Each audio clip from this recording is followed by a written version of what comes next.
Assalamualaikum warahmatullahi wabarakatuh. Bertemu kembali dengan saya Retno Murtistyo hari ini dalam pelajaran ekonomi materi buku besar perusahaan dagang. Adapun ruang lingkup materinya: A. Pengertian buku besar perusahaan dagang. B. Fungsi buku besar. C. Jenis dan bentuk buku besar. D. Cara membuat buku besar perusahaan dagang. E. Contoh transaksi dan pencatatan ke buku besar. A. Pengertian buku besar perusahaan dagang adalah suatu buku yang berisi akun-akun yang digunakan untuk mencatat transaksi-transaksi yang terjadi dalam suatu perusahaan dagang. B. Fungsi buku besar: 1. Mencatat transaksi. 2. Mengelompokkan data sesuai jenis transaksi. 3. Memantau kondisi keuangan. 4. Melacak dan menganalisis kinerja keuangan bisnis. 5. Mendukung pengambilan keputusan strategis. C. Jenis dan bentuk buku besar. 1. Jenis buku besar. A. Buku besar umum adalah catatan yang mencatat semua transaksi keuangan perusahaan berdasarkan akun-akun tertentu. Fungsi mengelompokkan transaksi ke dalam kategori akun-akun utama seperti aset, kewajiban, ekuitas, pendapatan, dan beban. B. Buku besar pembantu adalah buku yang mencatat rincian transaksi untuk akun-akun tertentu yang memerlukan informasi secara detail. Fungsi memberikan rincian tambahan untuk akun yang sering bertransaksi seperti piutang dagang dan utang dagang.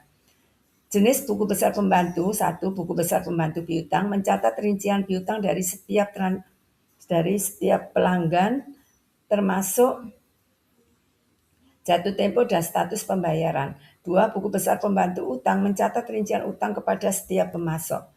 3. Buku besar pembantu persediaan mencatat rincian persediaan barang yang meliputi jumlah, nilai masuk keluar hingga penyesuaian. 4. Buku besar pembantu aset tetap mencatat nilai dan perubahan aset tetap seperti mesin, kendaraan, atau bangunan. C. Buku besar khusus digunakan untuk mencatat transaksi yang sering terjadi dalam volume besar dan memerlukan pengelompokan khusus. Fungsi mengelompokkan transaksi-transaksi khusus untuk memudahkan pencatatan dan pelacakan. Jenis buku besar khusus. 1. Buku besar kas mencatat semua transaksi yang berhubungan dengan kas masuk dan kas keluar. 2. Buku besar penjualan mencatat semua transaksi penjualan. 3. Buku besar pembelian mencatat semua transaksi pembelian. D. Buku besar akun kontrol mencatat saldo total dari akun-akun yang rinciannya terdapat di buku besar pembantu. Fungsinya mengontrol dan memverifikasi kesesuaian saldo buku besar umum dengan buku besar pembantu.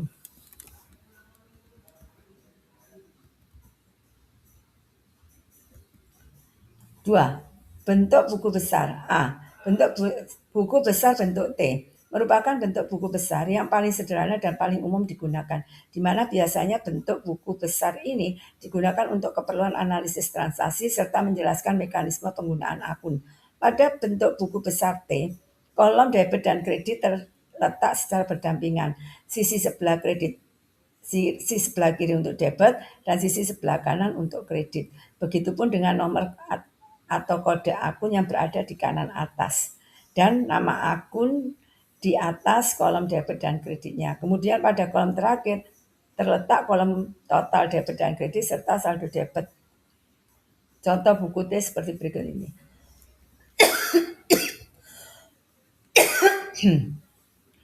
B.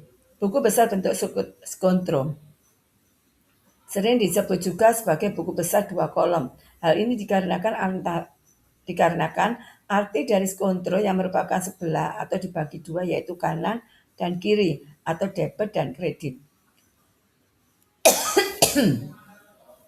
Pada kolom 1 bagian debit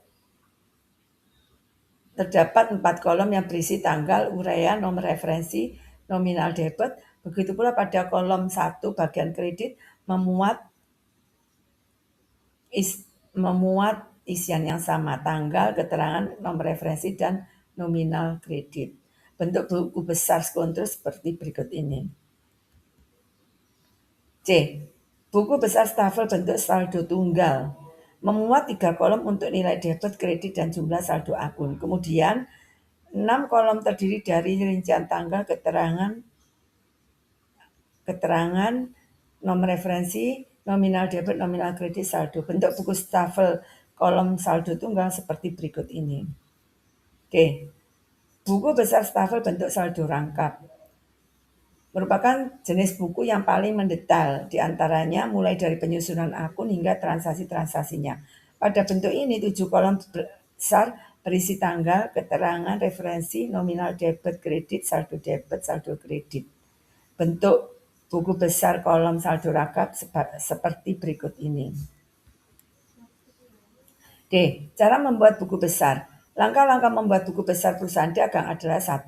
Catat saldo awal. Langkah pertama yang bisa Anda lakukan adalah dengan mencatat saldo awal akun dari neraca saldo periode sebelumnya harus dicatat di buku besar. Jika saldo awal berada di sisi kredit di neraca saldo, maka saldo awal tersebut juga harus dicatat di sebelah kredit buku besar. Begitu juga sebaliknya untuk sisi kredit. 2. Catat tanggal transaksi. Tanggal transaksi di buku besar diambil dari tanggal transaksi pada buku jurnal. Ini membantu memastikan bahwa catatan di buku besar sesuai urutan waktunya. 3. Catat keterangan transaksi. Deskripsi transaksi yang berasal dari buku jurnal dipindahkan ke kolom keterangan di buku besar. Hal ini berfungsi sebagai identifikasi transaksi sehingga dapat diketahui sumber atau tujuan pencatatan. 4. Catat jumlah debit atau kredit. Jumlah transaksi pada buku jurnal dipindahkan ke buku besar sesuai dengan kolom debit atau kredit. Jika transaksi di jurnal dicatat debit, maka di buku besar juga dicatat di kolom debit. Begitu pula untuk kreditnya. 5. Catat nomor halaman atau referensi. Tambahkan juga nomor atau halaman referensi dari buku jurnal dicatat di kolom referensi yang ada di buku besar. Ini berguna untuk melacak transaksi dengan cepat jika ada pengecekan. 6. Tandai nomor akun di buku jurnal. Setelah transaksi dipindahkan ke buku besar, catat nomor akun buku besar tersebut di kolom referensi buku jurnal sebagai tanda bahwa transaksi tersebut sudah dibukukan. 7. Hitung saldo jika menggunakan bentuk stafel. Dalam format buku besar berbentuk stafel, saldo harus dihitung dengan membandingkan jumlah di kolom debit dan kredit. Setiap pencatatan di sisi debit dan menambah saldo debit dan setiap pencatatan sisi kredit akan menambah saldo kredit.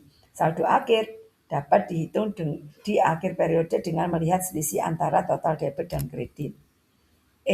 Contoh transaksi pencatatan ke buku besar. Berikut ini adalah transaksi keuangan selama bulan Januari 2026 yang terjadi di UD Laris. 2 Januari, menjual barang dagangan seharga 12 juta dengan syarat 2/10 N/30 kepada PT Maju Jaya. Tanggal 5 Januari, membeli barang dagang dari toko Sinar sebesar 8 juta rupiah secara kredit. 10 Januari, PT Maju Jaya membayar utang sebesar 12 juta rupiah mendapat potongan 2%. 15 Januari, melunasi utang kepada toko Sinar 8 juta rupiah dengan potongan 2%. 20 Januari, membeli peralatan 3 juta rupiah tunai. Diminta posting transaksi di atas dalam buku besar untuk saldo tunggal. Jawab, langkah sebelum posting ke buku besar kita identifikasi dulu transaksi di atas ini masuk ke dalam jurnal apa. Kita ambil contoh tanggal 2 Januari. Menjual barang dagang 12 juta rupiah dengan syarat 2/10 N/30 kepada PT Maju Jaya. Ini masuk jurnal penjualan. Masuk jurnal penjualan dengan cara mencatatnya sebagai berikut. Tanggal 2 Januari 26, akun yang didebit PT Maju Jaya referensi 102, syarat pembayaran 1/10 N/30, piutang dagang debit, penjualan kredit 12 juta. Karena di sini tidak ada transaksi lain yang masuk di jurnal penjualan, langsung kita jumlah 12 juta. Di bawahnya kita tulis kode akun buku besarnya untuk piutang dagang debit 102. Kita lanjutkan dengan contoh transaksi tanggal 5 Januari. Membeli barang dagang dari toko Sinar 8 juta rupiah secara kredit.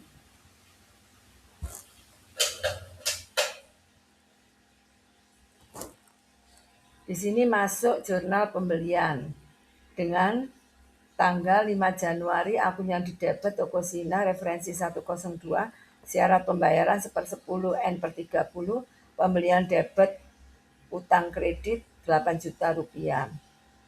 Kita jumlah 8 juta rupiah, bawahnya diberi kode akun buku besar yaitu 501 untuk pembelian dan 201 untuk utang dagang. Kemudian kita buat buku besarnya dengan kolom sebagai berikut. Pembelian kode 501, tanggal 5 Januari keterangan pemberian kredit referensi JB1 debit 8 juta rupiah, saldo debit 8 juta rupiah.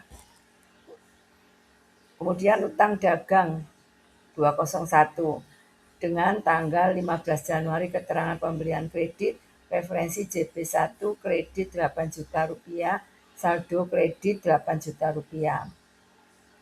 Kemudian tanggal 15 Januari yaitu pelunasan utang referensi JKK Jurnal Kas Keluar debit 8 juta rupiah sehingga saldonya 0. Adapun untuk posting buku besar yang lain di sini sesuai dari tanggal 2 sampai tanggal 20 ini adalah buku besar kas, potongan penjualan, potongan pembelian, peralatan. Semuanya ini langkahnya sama dengan yang sudah saya jelaskan di atas. Demikianlah penjelasan materi buku besar dari saya. Untuk lebih memahami penjelasan tersebut, mari kita jawab uji kompetensi berikut ini. Terima kasih atas perhatiannya. Jangan lupa tekan tombol like and subscribe untuk lebih memotivasi kami dalam mengembangkan channel pembelajaran ekonomi.